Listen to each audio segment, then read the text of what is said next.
Before we start, if you're new here and enjoy the video, be sure to subscribe for more NBA content like this. I'm trying to hit 10,000 subscribers before 2020, so all support would be greatly appreciated.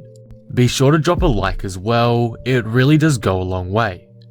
The Utah Jazz have been a good to great team for the majority of this NBA season, but due to some recent drama with the team, many aren't sure about how good this squad really is and how legit of a contender they are. In today's video, I'm going to be taking a look at the Utah Jazz, their season so far, their key players that need to step up in order for them to have playoff success, some problems I have with them personally, and overall, my opinion on how far I believe they can go this season. Again, if you're new here and enjoy the video, be sure to subscribe to help me hit 10k. We are so close to that goal, so all support is again greatly appreciated. But with that all being said now, let's talk about the Utah Jazz. The Utah Jazz have been a solid team throughout most of this season, and as we approach the official restart, own a home court seed with a record of 41-23. Many people overlook the Utah Jazz as a top contender, as they haven't been the most consistent team throughout the season, and from what I've seen on Twitter, many people don't believe they have that extra piece that will get them over the line like other teams have, such as the Clippers, Lakers, and Nuggets. One thing that I think differentiates Utah from many other teams is their efficiency and elite shot selection. The Jazz have the 4th highest field goal percentage in the league with 45.7% and sit only 0.2% behind second in the Bucks.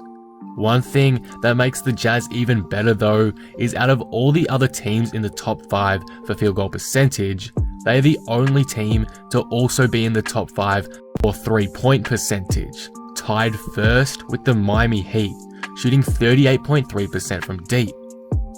Basically, the Jazz are a top 5 shooting team in the league from deep as well as in general from the field, which in my eyes is a big reason why they did so well this season. With that all being said, who are the key players for the Utah Jazz this season that has allowed them to do so well and will be important for them once the NBA season officially restarts? The first player is obviously Rudy Gobert. Gobert has been a defensive beast this season yet again and is why the Jazz have a top defense in the league. His stats continue to be great every season. This year, he averaged 15 and 14 a game, and he's been one of the league's most efficient players, scoring 70% of his field goal attempts, though to be fair, most of them are coming very close to the basket.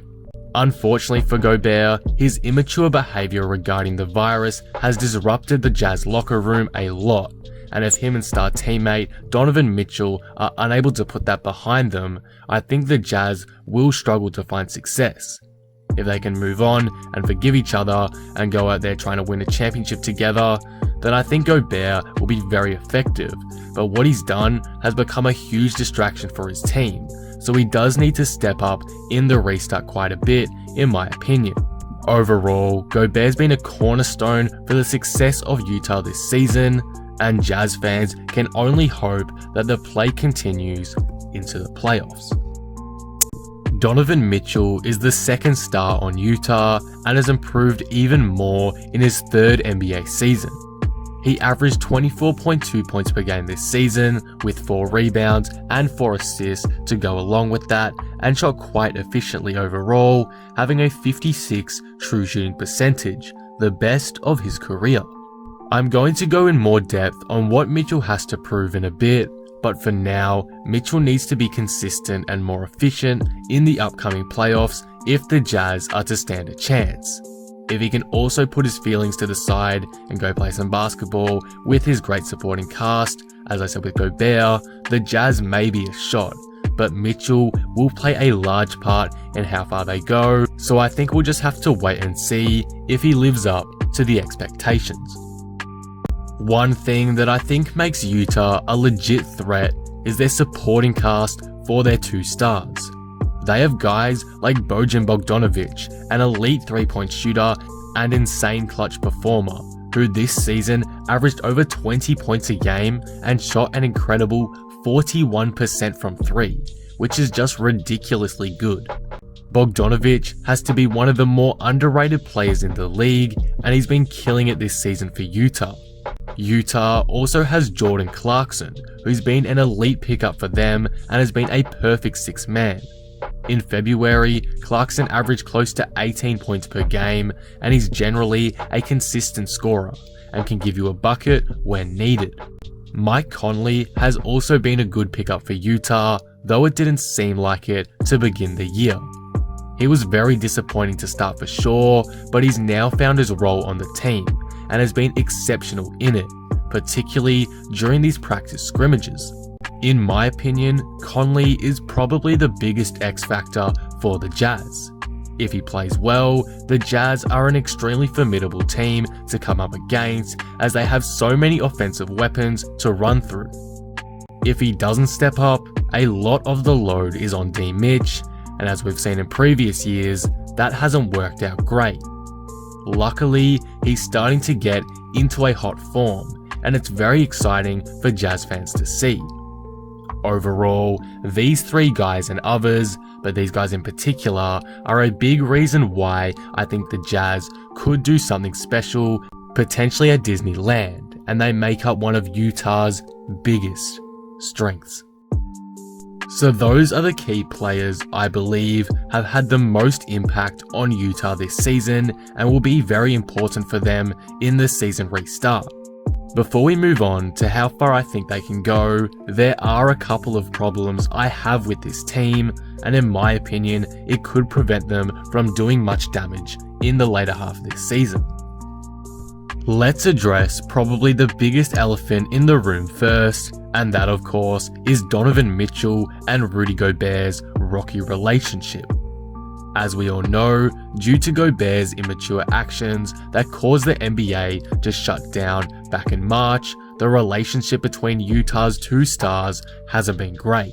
Mitchell is very upset with how the situation was handled by Gobert, and though whilst it has been reported that the two aren't furious with each other anymore, their relationship isn't on good terms still.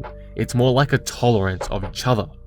That is something no team wants to hear between their two star players, and I personally believe this could be devastating for the Jazz come playoff time. If the two let their feelings get in the way of the game and their emotions boil over, it could cause some disastrous situations in the locker room. One that would be very demoralizing for the team.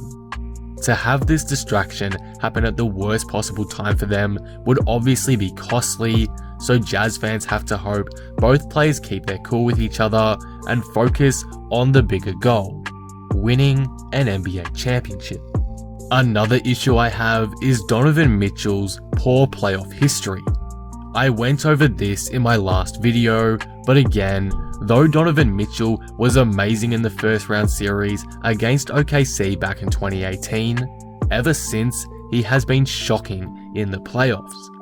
In the entire 2018 playoffs, Donovan Mitchell shot horrifically overall, particularly from deep, only connecting on 32% of his three-point attempts. In 2019, it got worse, as in the first round series against the Rockets, Mitchell shot 32% from the field and 26% from three. That is plain awful, and he really has just struggled to get in any sort of rhythm in the playoffs in his career. In fact, out of every player in NBA history to shoot over 100 shots in the playoffs, Donovan Mitchell has the second worst efficiency out of them all. That is something you hate to hear if you're a Jazz supporter, and it really shows just how poor Mitchell has been throughout his playoff career offensively. Mitchell is the #1 offensive threat on the Jazz, and if the poor performances continue, I struggle to see the Jazz getting past the first round. If his team wants to have any sort of success once the NBA restarts, Donovan Mitchell needs to step it up. Otherwise, I'm not confident in the Jazz at all, unfortunately. Also, on paper, the Jazz don't look as good as other teams. They have a decent supporting cast, sure, and 2 all-star level players, but it really feels like they are missing that edge that makes them that little bit better than other contenders. They just lack an edge, an advantage over other teams, and it's why, unless they play at their very best, I'm not too confident in them these playoffs. So, how do the Utah Jazz compare more specifically to other contenders? In the Western Conference, I believe they are better than the Dallas Mavericks and every other team from the 8th seed down. They are around equal with the Rockets and OKC, maybe slightly worse, but it depends on the day. I think Denver are overall a better team and would beat the Jazz in a 7-game series, but I wouldn't say I'm 100% confident in that, but I am 100% confident in the Lakers and Clippers being better than them. For Eastern teams, if they ever play them, I'd say the Jazz are better than Brooklyn, Orlando, and Indiana, around the same level as the 76ers and Heat, and I'd give Toronto, Boston, and definitely Milwaukee the edge against them in a 7-game series. Overall, these are my thoughts on the Utah Jazz.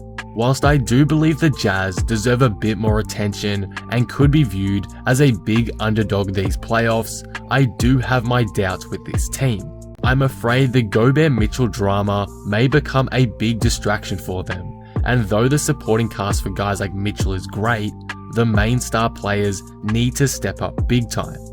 Mitchell in particular's poor shooting in the playoffs in the past is a big concern for me, and considering how stacked the West is now, I'm just very unsure on what the ceiling for this team is. If I had to say, at best, I see them making the second round, and if they get a bit lucky, maybe, just maybe the conference finals, but realistically, I think they're a first or second round exit. At the end of the day, it really comes down to how well the team meshes after all their internal troubles from throughout the season. Can they come together and focus on the bigger and more important goal ahead? We'll have to wait and see, but from what I've seen from the scrimmages so far, it wouldn't surprise me at all. And it's why I have to say the Jazz are pretty big dark horses for the 2020 NBA playoffs.